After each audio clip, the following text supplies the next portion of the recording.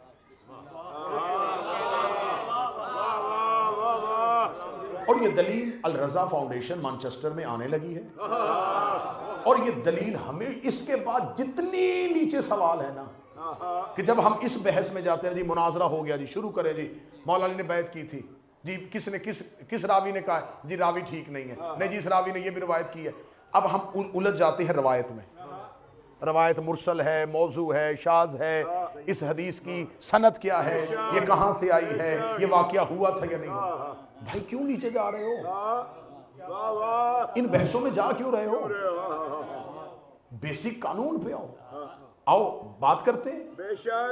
بات کرنی ہے نا کہ بیعت کس نے کس کی ہے, تو پہلے بتاؤ بیعت ہوتی کیا ہے. بیعت تو خرید و فروخت ہے, تو کون خریدتا ہے اور کون بیچتا ہے. سننا داد پیش نہ دینا, اس کانسیپٹ کو کلیئر کرنا. خرید و فروخت, علماء اہل تسنن اٹھا لو, علماء حدیث اٹھا لو, محدثین اٹھا لو, انہوں نے بیعت کے کانسیپٹ میں لکھا ہے کہ بیعت کرنے والا جس کی بیعت کرتا ہے, کیونکہ اب لفظ بیعت مجبور کر رہا ہے, کیا بتانا پڑے گا کہ کیا خرید و فروخت ہو رہی ہے, کیا بیچا جا رہا ہے اور کیا خریدا جا رہا ہے. اب یہ لفظ مجبور کر رہا تھا, اور انہوں نے نیچے شرح لکھی کہ جو بیعت کرتا ہے وہ تین چیزیں بیچتا ہے, نفس, ملکیت, اولاد.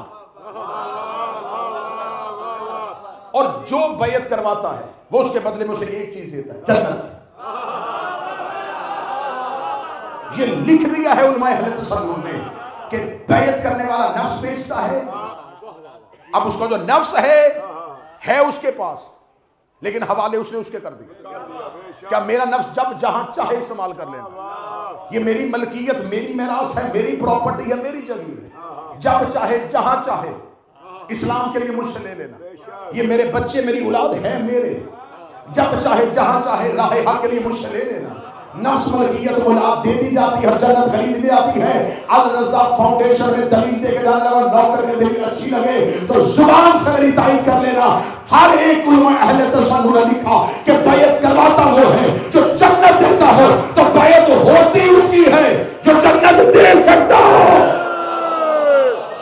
علی حق علی حق علی حق علی حق علی حق علی حق نعرہ بیعت مالک جنت کی ہوتی ہے.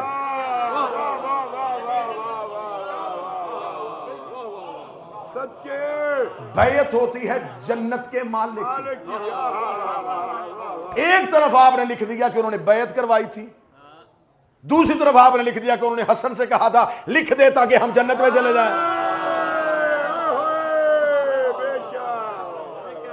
بھائی بیعت تو کرواتا ہی وہ ہے جو جنت دے سکتا ہے.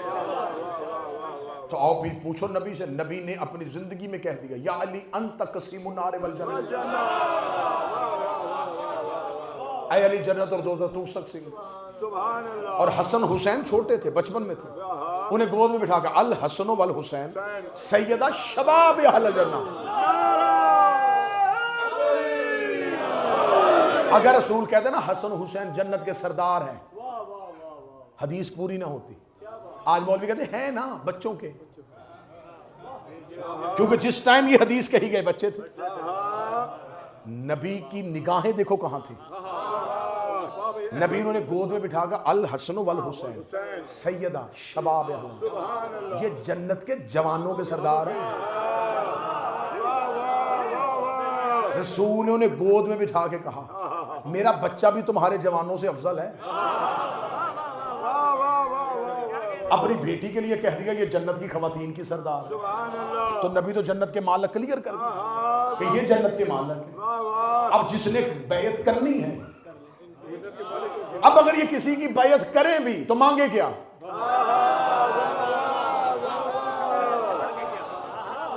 اب یہ اگر کسی کی بیعت کریں بھی, علی کسی کی بیعت کرے تو اسے کیا لے؟ جنت. وہ تو نبی مالک بنا گئے. سبحان اللہ. حسن کسی کی بیعت کرے تو آگے سے کیا لے؟ وہ تو خود مالک ہے. اگلا لفظ اس سے زیادہ خطرناک آنے لگا. سوال بیعت ہمیشہ کے لیے دفن ہو جائے گا. علماء اہل سنت نے لکھا کہ جو بیعت کرواتا ہے, جس سے بیعت لیتا ہے, اس سے اس کا نفس خریدتا ہے. اب اگر تم کہو گے کہ علی نے کسی کی بیعت کرنی تھی تو اس کا مطلب اس نے علی کا نفس خریدا تھا, اور خدا قرآن میں کہتا ہے کہ علی کا نفس میں نے خرید لیا تھا. ہجرت کی رات اللہ نے علی کا نفس خرید لیا تھا. اب علی کا نفس علی کے پاس ہے ہی نہیں, وہ تو اللہ نے خرید لیا ہے. اب اگر کوئی علی سے بیعت مانگے گا تو علی سے بیعت نہیں مانگ رہا, اللہ سے بیعت مانگ رہا.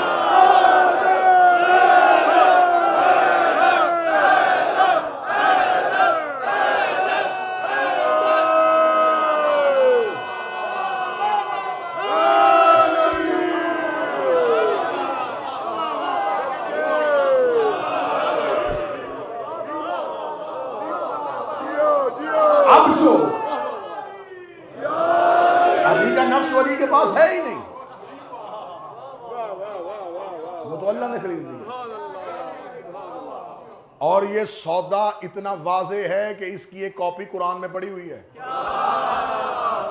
وَمِنَ النَّاسِ مَن يَشْرِي نَفْسَهُ ابْتِغَاءَ مَرْضَاتِ اللَّهِ. اللہ کہتا ہے میں نے خرید لیا, اور اس نے جب بیچا ہے تو نیند میں دے دیا ہے.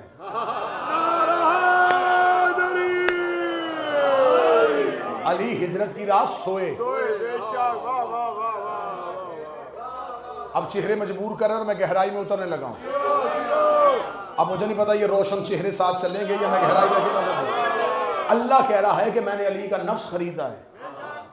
خیبر کے میدان میں نہیں, خندق میں نہیں, دن کی روشنی میں نہیں, بستر پہ سوئے ہوئے, علی سویا ہوا تھا, میں نے خرید لیا ہے. خدا قرآن میں کہتے جب تم سوتے ہو تو تمہارا نفس تمہارے بدن سے نکل کے آ جاتا ہے.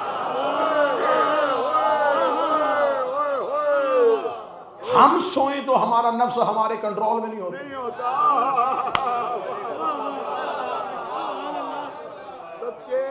اللہ نے علی کا نفس علی کی نیند میں خریدا.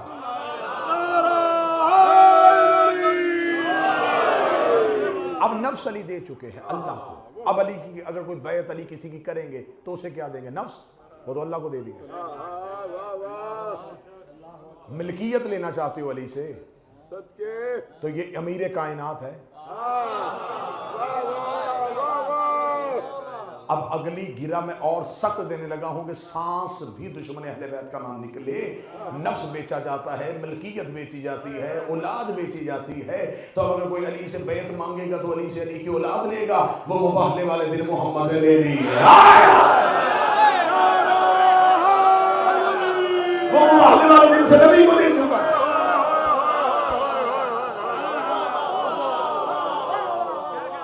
اب یہ بیعت ہو کیسے سکتی ہے؟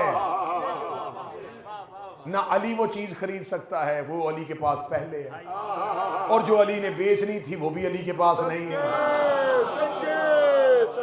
اب اس قانون کے مطابق اب جتنے نیچے سوال گئے یہ لفظ بیعت کا تقاضا ہے وہی پورا نہیں ہو رہا.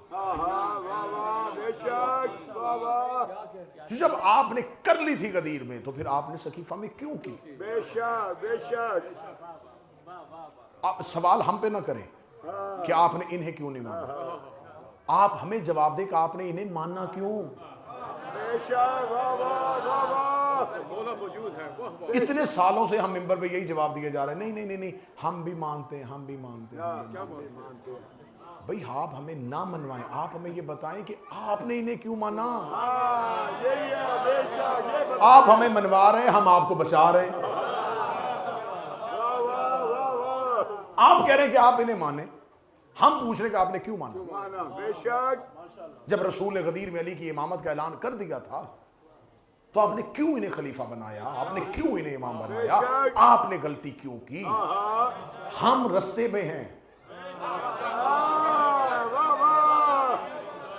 شیعہ آپ سے نہیں ٹوٹ کے بنے.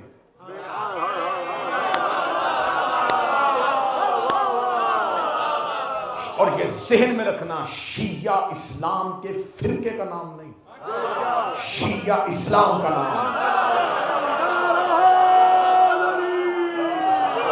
شیعہ گروہ نہیں, شیعہ مذہب ہے. ہاں اسلام نے غدیر میں اپنا نام شیعہ رکھ لیا تھا.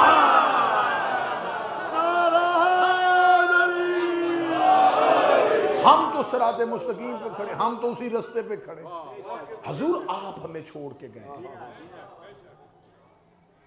نہیں جی آپ کہتے ہیں تو پھر رسول اللہ نے جب اعلان کر دیا تھا تو رسول اللہ نے اس کی تاکید کیوں نہیں کی؟ لکھا ہے آپ کی کتابوں میں, لکھا ہے. میں بس اس کے بعد انشاءاللہ اسی موضوع کو آگے بڑھاؤں گا اور بہت سے تاریخی حقائق آپ کے ساتھ, امام حسن کا دور آپ کے سامنے پڑھوں گا, امام حسین علیہ السلام, اور پھر آئمہ کی زندگی آپ کے سامنے آئے گی.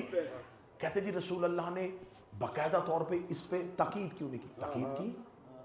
رسول نے اپنی آخری سوموار کو انتقال, جمعرات والی شب جو ہے اس دن رسول کہہ رہے ہیں حجرے میں کہ مجھے کاغذ قلم دو,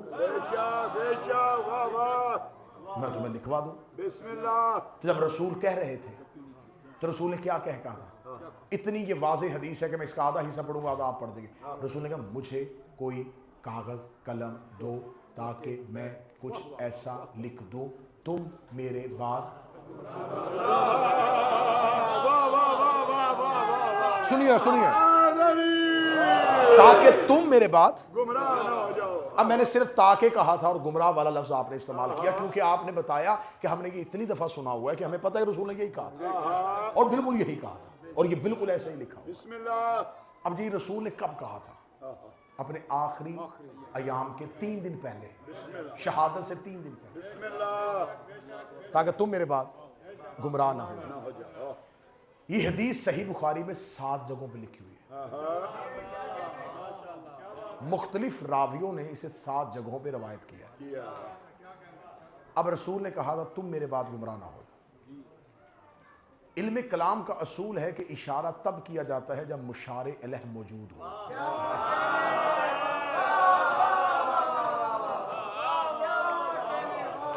اب یہ مجلس میں اتنے کیمرے لگے ہوئے ہیں, میں ابھی اسی مجلس میں کہوں کہ تم تھوڑا تھوڑا قریب ہو جاؤ, تب جو لائیو مجلس سن رہا ہے نا وہ تو صوفے سے نہیں اٹھے گا، بے شک کیونکہ اسے پتا یہ انہیں کہہ رہے ہیں جو سامنے بیٹھے ہیں۔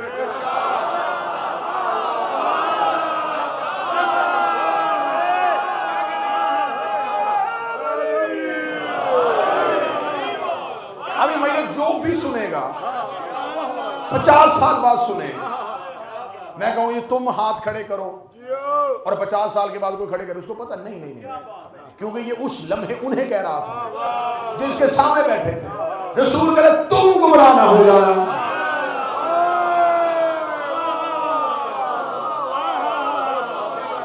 یہ کوئی عام شخص نہیں بول رہا، یہ وہ بول رہا ہے جس کی زبان پہ اللہ بولتا ہے۔ اب انہوں نے یہ نہیں کہا کہ کچھ ایسا لکھواؤ تاکہ تمہارے بعد آنے والے، کاش کاش کاش آپ کہتے شیعوں کو صحابہ سے دشمنی ہو، کاش نبی کہہ دیتے، ہمیں کیا ضرورت تھی، ہم اس پنگے میں پڑتے،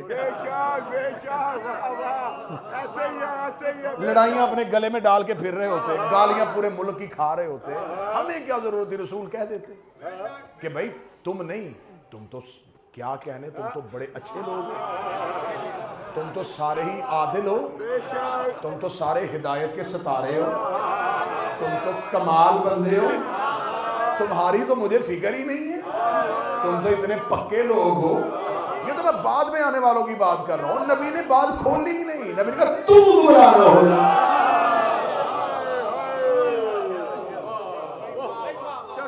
اور جب یہ بات ہو رہی تھی، یہ بات کسی صحرا میں نہیں ہو رہی کہ نہیں وہ سامنے والے وہ ایک بندہ اونٹ پہ بیٹھا گزر رہا تھا، حضور گھر کے اندر رسول کے پرائیویٹ حجرے میں،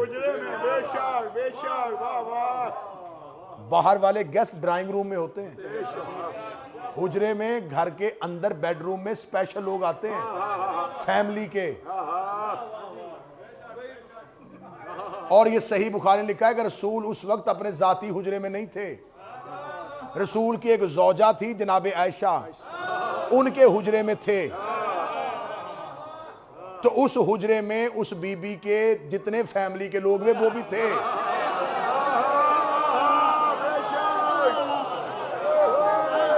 اگر آپ پریشان ہیں کہ میں بات کھول رہا ہوں تو میں صحیح بخاری کھول رہا ہوں نا۔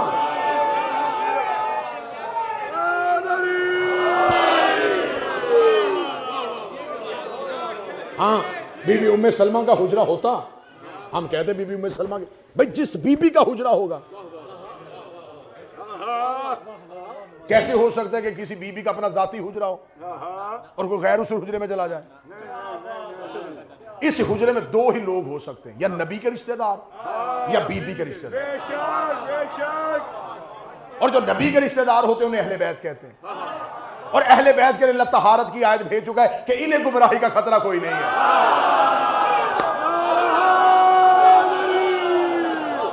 کیونکہ گمراہی رجس ہے، رجس ہے نا، ناپاکی ہے اور وہ دور ہے۔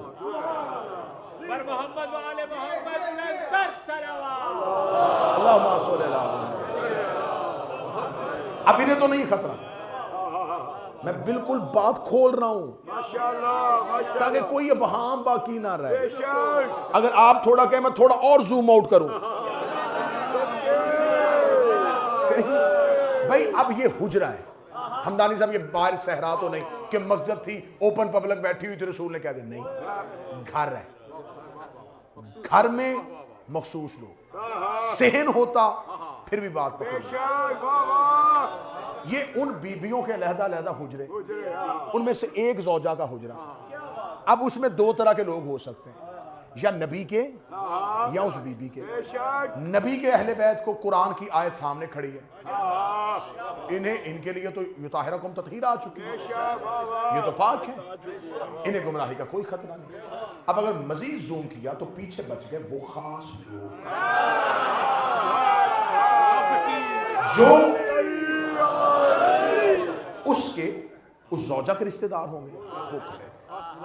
اب یہاں پر بات کھل گئی، بڑی کھل گئی، کیونکہ بخاری لکھ گیا کہ جب رسول نے یہ کہا تو اسی حجرے میں ایک شخص اٹھا۔ سننا سننا سننا سننا سننا، سکی لانتے نہ ڈالا کریں، آپ کو لعنت بھیجنے کی ضرورت نہیں. حقیقت اتنی اچھی ہوگی کہ ان کا ماننے والا بھی کہے گا لعنت ہے بھائی. لعنت تو پھر ہوئی نا. اور یقین کریں آپ میرے تجربے سے فائدہ اٹھائیں. آپ اتنا اچھا اتنا کھول کے اتنی کلیئر بات پہنچائیں کہ لعنت ان کے منہ سے نکلی. وہ کہیں گے ہم کدھر کھڑے رہے. اور ایسا ہوا ہے, میں نے لاکھ جگہوں پہ ایسا دیکھا ہے کہ جب ان کے سامنے حقائق رکھتے ہیں تو وہ کہتے ہیں جی بس ہمیں تو یہ پتہ ہے, ہمیں تو یہ بتایا ہی نہیں گیا, ہمیں تو یہ سنایا ہی نہیں گیا. اب وہ یہ کہہ سکتے ہیں کہ ہمیں نہیں سنایا گیا, لیکن اس منبر کو کم از کم سنانا چاہیے. اب ان کے پاس تو غربت ہے, علمی غربت کے, ان کے پاس تو وہ بتاتے ہی نہیں ان کو, ان کے بچوں کو تو بتاتے نہیں. اب ان کے چہرے بھی اس طرف ہیں کہ یار یہ ہمیں نہیں بتاتے, یہ بتائیں گے. اور یہاں پر جو بیٹھتا ہے یہاں والے کہتے ہیں جی یہ نہ بتائیں کچھ اور بتائیں.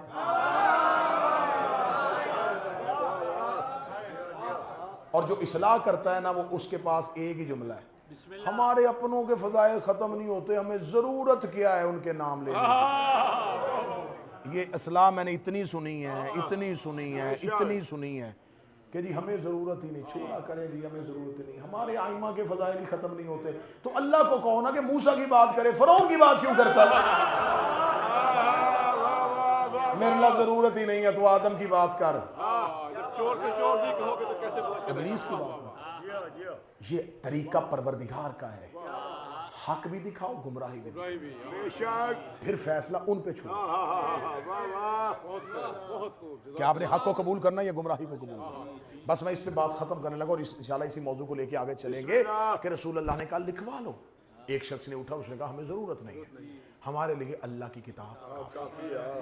اس میں میں نے 1 یا 2 سال قبل عمران بھائی بریڈ فورڈ حسینیہ میں خمسے کے دوران خمسہ پڑھا تھا, اس میں میں نے اسی حدیث کرتاس کو, لشکر اسامہ کو بھرپور طریقے سے پڑھا تھا. بسم اللہ.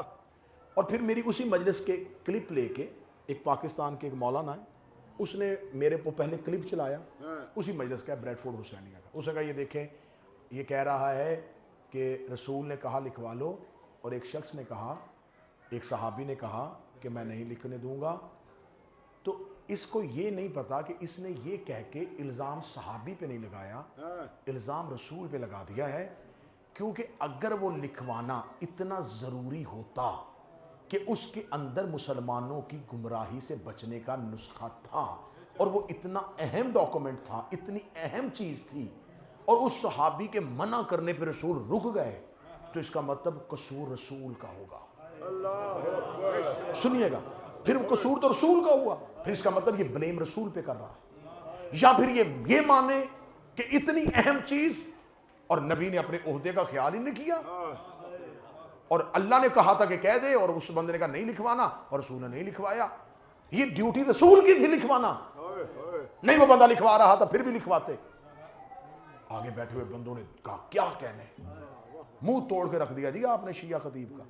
اس نے کہا پھر دوسرا حل یہی نکلے گا جناب کہ یا تو وہ بندہ اتنا اہم تھا کہ اس نے کہا نہیں لکھوانا, اور اس کی نہیں میں رسول چپ ہو گئے. تو شیعو یا پھر اس بندے کو اہم سمجھو کہ وہ بندہ اتنا اہم تھا کہ اس نے نبی سے کہا لکھوانے کی ضرورت نہیں ہے, اور اللہ نے کہا پھر جب اس نے نہیں کہہ دیا تو اب نہ لکھوانا.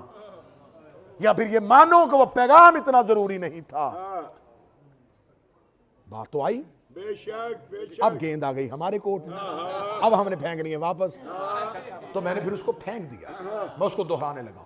میں نے فوراً گفتگو ریکارڈ کروائی کہ آپ کو کس نے کہا ہے کہ نبی نے نہیں لکھوایا تھا. یہ آپ تک کس نے بات پہنچائی ہے کہ نبی نے لکھوایا؟ لکھوا دیا تھا اسی لمحے, اسی 1 منٹ کے اندر, اسی سیکنڈ میں, اسی بات کے اندر لکھوا دیا تھا.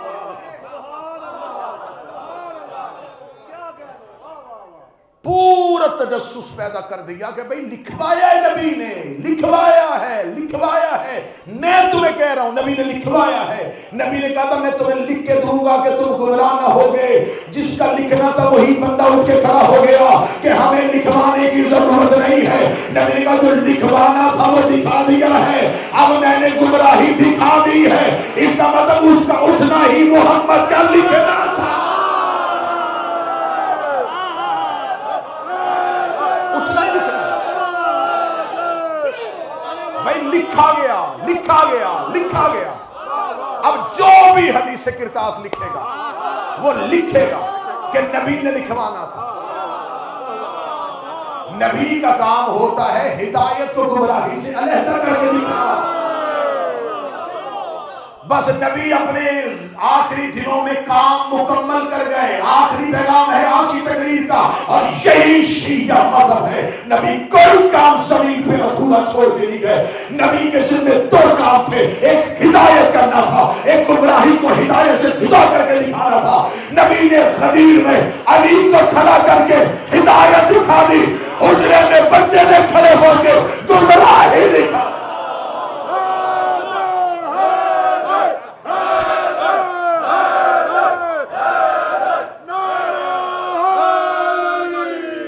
اب فیصلہ عوام پہ، اب فیصلہ عوام پہ ہے۔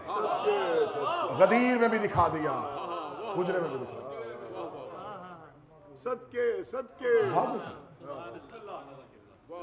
جو چیز لکھوانی تھی وہ لکھی گئی، لکھا گیا ہے کہ لکھوانے لگے تھے اور منع کیا گیا۔ یہ منع ہی محمد کا لکھنا تھا۔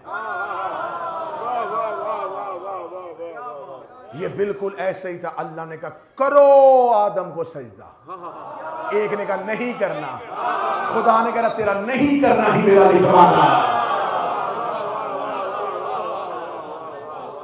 کیا اللہ کو نہیں پتا تھا کہ یہ جو بیٹھا اس نے سجدہ نہیں کرنا؟ اس نے پہلے کیوں نہیں اٹھایا؟ اس نے کہا میں نہیں اٹھاؤں گا، ایک وقت آنے دیں، یہ خود اٹھے گا۔ صدقے صدقے صدقے میں اٹھاؤں گا تو فرشتے فوراً سوچیں گے وہ تو بیٹھا ہوا تھا، وہ تو سجدے کر رہا تھا، وہ تسبیحاں کر رہا تھا، کیا ہوا، کیوں اٹھا دیا، کیوں نکال دیا؟ خدا نے کہا بیٹھا رہنے دو، میں نہیں اٹھاؤں گا، یہ خود اٹھے گا۔ میں کہوں گا سجدہ کرو مجھے، یہ نہیں اٹھے گا۔ میں کہوں گا میری تسبیح کرو، نہیں اٹھے گا۔ میں کہوں گا مجھے اللہ مانو، یہ پھر بھی نہیں اٹھے گا۔ جیسے میں کہوں گا نا انی جاعل فی الارض خلیفہ، میں خلیفہ بنانے والا ہوں، یہ فوراً اٹھے گا۔ میرے مالک کیوں اسے تیرے خلیفہ دشمنی فرما؟ نہیں نہیں، یہ خود بننا چاہتا ہے۔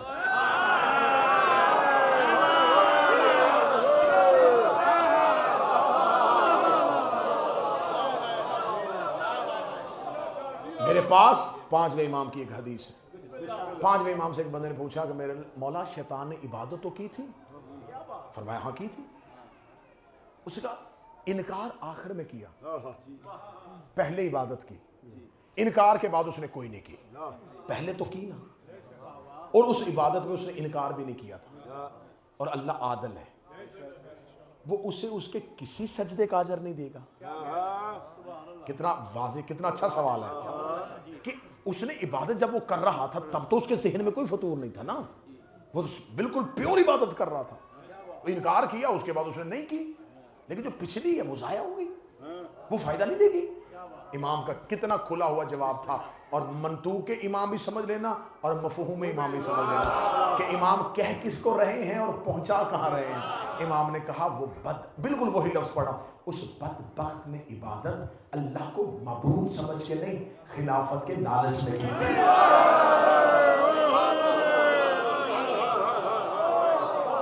اس نے جب عبادت کی تھی اس کے ذہن میں اللہ کی معبودیت نہیں تھی، اس کے ذہن میں لالچ چھپا تھا کہ اس نے خلیفہ بنانا ہے، میں اتنی عبادت کروں گا، اتنی عبادت کروں گا، اتنی عبادت کروں گا، میں پچھلی صفوں سے نکلتا فرشتوں کی اگلی صف میں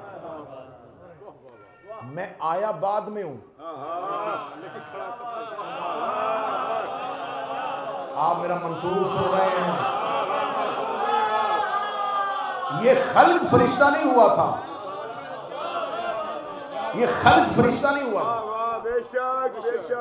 فرشتہ تو تھا ہی نہیں، جن تھا، یہ بعد میں آیا۔ بعد میں علیہ السلاموں میں آیا تھا، پھر اپنی تیزی کے ساتھ آگے آ گیا. اس کے ذہن میں تھا الیکشن ون سائیڈڈ ہو جائے گا، میرے مقابلے پہ کوئی کھڑا ہی نہیں ہوگا. یہ سامنے آ کے بیٹھ گیا. یہ پیچھے سے جب چلا تھا، جب آیا تھا تب بھی عبادت نہیں، لالچ. بیٹھا لالچ، آگے آیا. ابھی تو اس بدبخت کی کوئی اولاد نہیں تھی.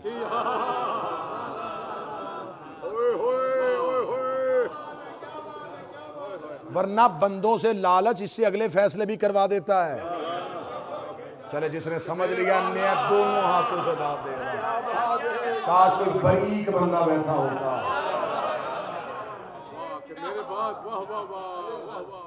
ہاں بندوں کے لالچ ہوتا ہے نا، لالچ میں بندے رشتہ داریاں بھی کاری لیتے ہیں.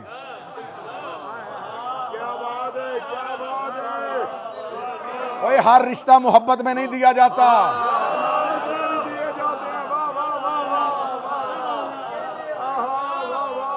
نبی نے آخری ایام میں دین کا کام مکمل کر دیا.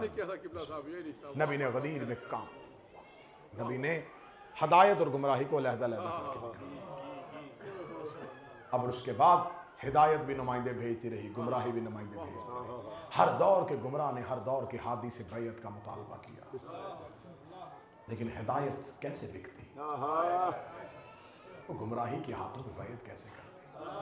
کل کی پوری مجلس ہوگی لفظ صلح پہ. بسم اللہ کہ کیا تھے امام حسن، کیونکہ مجھے آج رسول خدا پہ بات کرنی تھی. تابوت ہے امام حسن کا، زہرا کے گھر سے ایک جنازہ نہیں اٹھا.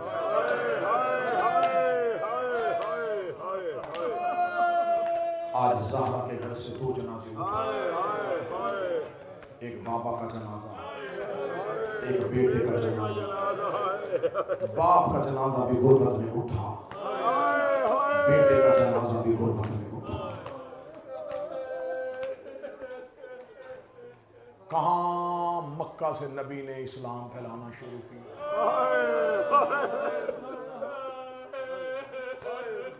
بچپن سے نبی پہ قاتلانہ حملے ہوتے رہے. مکہ میں نبی پہ قاتلانہ حملے، پتھروں سے مارا گیا میرے نبی کو. طائف کی وادیوں میں پتھر مارے. اس نبی کے رستے میں کانٹے بچھائے گئے. جانوروں کی گندگی سجدے کی حالت میں نبی کے سر پہ رکھی. وہ تو بیٹی زندہ تھی، مسجد میں گئی، باپ کے سر سے لہو صاف کیا، باپ کا بازو پکڑ کے آ گئی. مکہ کے مشرک نبی کی جان کے دشمن تھے، لیکن جیسے ہی زہرا کو آتے دیکھا، مکہ کے لوگوں نے کتابیں کہتی ہیں کہ اپنے چہرے کپڑوں پہ لپیٹے اور دوڑے وہاں سے. کیوں؟ زہرا کا خوف نہیں. کس ڈر سے گئے تھے؟ کیونکہ عرب کے وحشیوں نے کچھ چیزوں کے اصول بنائے تھے. ان کے اصول میں تھا کسی کو قتل کر رہے ہو اگر بیٹی آ جائے تو قاتل وہاں سے اٹھ کے چلا جاتا تھا. یہ عرب کے مشرکوں کے اور وحشیوں کے اصول تھے. جناب زہرا گئی ہیں، انہوں نے مصطفیٰ کو خون میں لطمن چھوڑا اور وہاں سے چلے گئے. بس سکینہ کے دل میں یہی آس لے کے 10 محرم کو حسین کی بیٹی قاتل کے سامنے جا کے کھڑی ہوئی. مجھ پہ سوال کرو یوں کے والو، کیا جیسے مکے کے وحشیوں نے زہرا کا حیا کیا تھا، کیا کربلا میں مسلمانوں نے کیا؟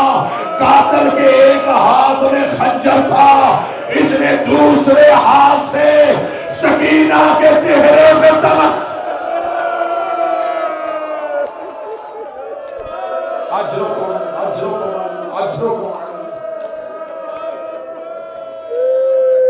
نبی کی زندگی غربت میں زخموں سے بھرے ہوئے محمد نے دنیا سے. چلے میں چھوڑ دیتا ہوں یہاں پہ شہادت. کل پڑھ دوں گا تمہیں نبی کی غربت، کل سنا دوں گا.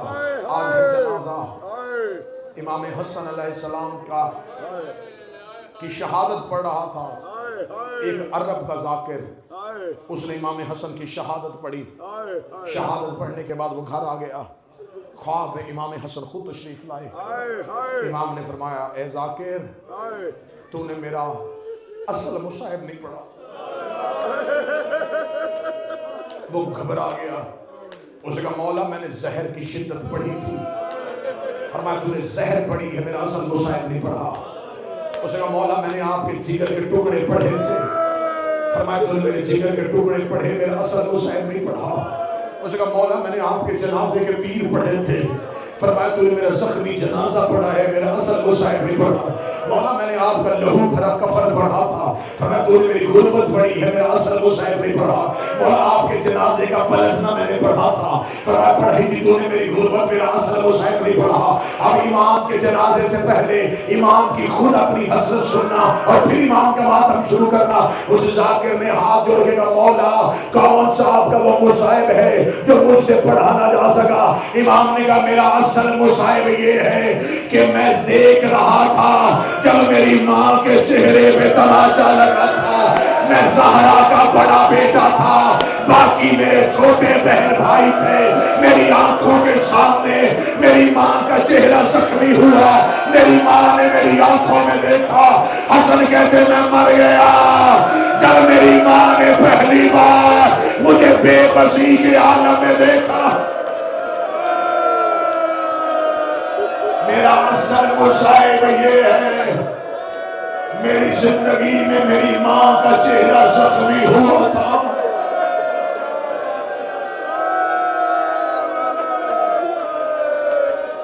یہ زہرا کا بڑا بیٹا تھا.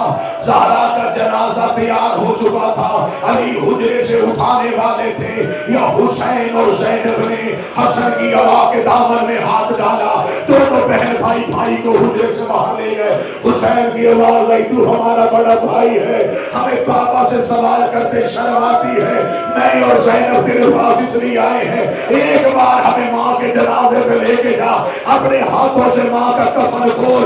حسن کی آوازیں کیوں کھلوانا چاہتا ہے؟ حسین کی آوازیں جب سے دربار سے آئی ہے مجھے چہرہ نہیں دکھاتی تھی. میں گود میں بیٹھ بیٹھ کے پوچھتا تھا اماں مجھے چہرہ دکھا دے. رونے لگی جب میں مر جاؤں حسن کو کہنا میرے کفن کے بند کھولے، تجھے اور زینب کو میرا چہرہ دکھا.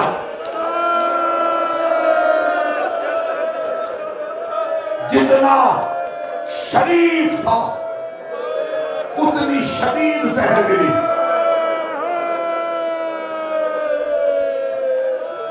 جو لفظ سن کے روتے ہو محمد شاہ جی جتنا شریف تھا اتنی شدید زہر. زہر مل گئی، بچا ہوا شربت امام نے زمین پہ گرایا. زمین میں آگ لگ گئی. جو زہر زمین برداشت نہ کر سکی وہ حسن کے جگر میں آ گئی.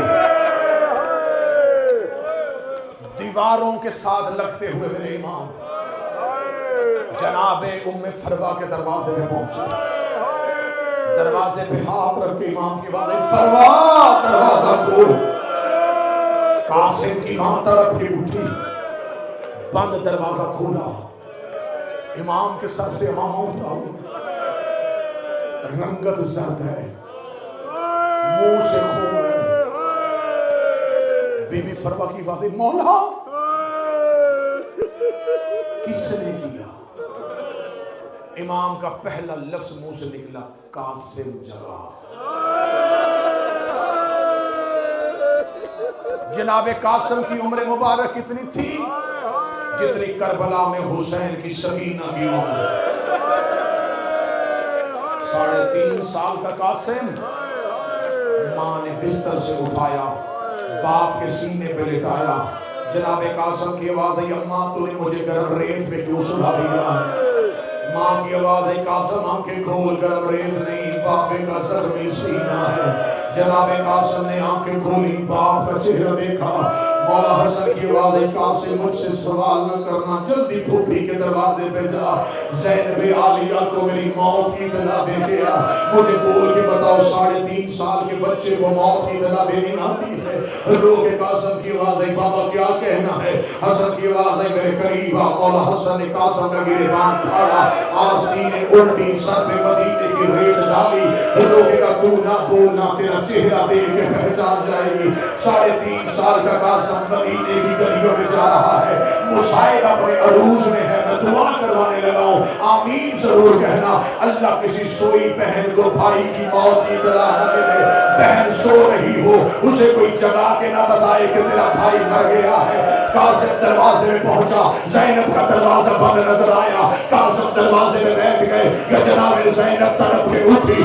رو کے کہتی اماں فضہ چراغ روشن کر بی بی فضہ کی بات ہے بی بی ابھی نماز شب کو وقت باقی ہے رو کے کہتی ہے نماز شب کے لیے نہیں اٹھی میں سو رہی تھی میں نے خواب دیکھا میری ماں کا پہلو سے ہاتھ اٹھا ہوا ہے میری ماں کے سر کے بال کھلے ہوئے ہیں زینب روتی ہی دروازے پہ آئی زینب عالیہ نے دروازہ کھولا قاسم کی پیشانی زینب کے قدموں پہ آئی بیوی نے چراغ قریب کیا رو کے کہتی میرا امیر قاسم رو کے کہتا امیر نہیں تیرا یتیم قاسم اپنا باپے کو زہر میں لگے 4 یا 5 منٹ مجھے دینا روتے ہوئے زینب عالیہ میں چھوڑ رہا ہوں سارا مسئلہ روتے ہوئے زینب عالیہ حسن کے گھر کی جانب دوڑی حالت کیا ہے جگر کے ٹکڑے کٹ کٹ کے باہر آ رہے ہیں جناب فروا جگر کے ٹکڑے چھپانے لگی زینب کی آوازیں نہ چھپا میں ہاتھوں پہ لینے آئی ہوں جناب زینب عالیہ پہنچ گئی بھائی نے بھائی کو سینے کی ٹیک لی حسن کی آوازیں حسین اپنا ہاتھ میرے ہاتھ میں دے حسین کا ہاتھ اپنے ہاتھ میں لیا عباس کا ہاتھ حسین کے ہاتھ میں رکھا حسن کی آوازیں حسین میرے بعد عباس کا خیال رکھنا یہ میری ماں کا لاڈلا بیٹا ہے میری ماں زخمی ہاتھوں سے اس کے لباس سی کے گئی ہے میری ماں نے عباس کی بڑی وصیتیں کی تھی حسن نے عباس کا ہاتھ حسین کے ہاتھ میں رکھا قاسم کا ہاتھ اکبر کے ہاتھ میں رکھا آخری لمحے میں حسن کی آواز آئی اب ہر کوئی حجرے سے چلا جائے سب جانے لگے حسن کی آواز آئی اللہ عباس سوائے عباس کے اکیلا عباس حسن کے حجرے میں تھا زخمی حسن نے عباس کا دائیں ہاتھ پکڑا زینب کی چادر کا پلو عباس کے ہاتھ میں دیا روکے گا عباس وعدہ کر جب تک تیری زندگی ہے میری زینب کی چادر کوئی نہ دیکھے میری زینب کے پردے کو کوئی نہ دیکھے بس بھائی کے سینے کے ساتھ بھائی کا سینہ تھا قالوا انا للہ وانا الیہ راجعون اللہ اصل بھائی کے درجات بلند فرمائے سینے کے ساتھ سینہ تھا بھائیوں نے غسل دیا بھائیوں نے کفن دیا بڑی مشکل سے بہنوں نے جنازہ چھوڑا میں نے شبیر کا گھر کی غربت پڑھنے کے لیے وطن چھوڑا ہے میں شہادت پوری پڑھنے لگا ہوں حسن کا جنازہ مدینے کے بازار میں آیا یا ایک عورت خچر میں سوار ہو کے آئی اس نے آگے کا کہاں لے کے جا رہا ہے فرمایا محمد کے پہلو میں دفن ہونے کے لیے اس عورت نے اشارہ کیا مروان بن حکم نے پہلا تیر حسن کے جنازے پھینکا پیچھے سے 70 تیر آئے عباس حسن کے جنازے کے سامنے آ گیا اب تیرا تیر مارنے کا شوق ہو کربلا میں آ جانا وہاں روکنے والا کوئی نہ ہوگا عباس کی آواز ہے اکبر ذرا حسن کے جنازے کا پایا تھا اکبر نے حسن کا جنازہ تھاما عباس دوڑے زینب کے حجرے کی طرف زینب نے عباس کو آتے دیکھا زینب کی آواز ہے عباس کیوں آ رہا ہے رونا تجھے میری ماں کی چادر کا واسطہ مجھے میری تلوار دے میرے مرے کے جنازے پہ تیر لگ گئے میرا غریب میرا مظلوم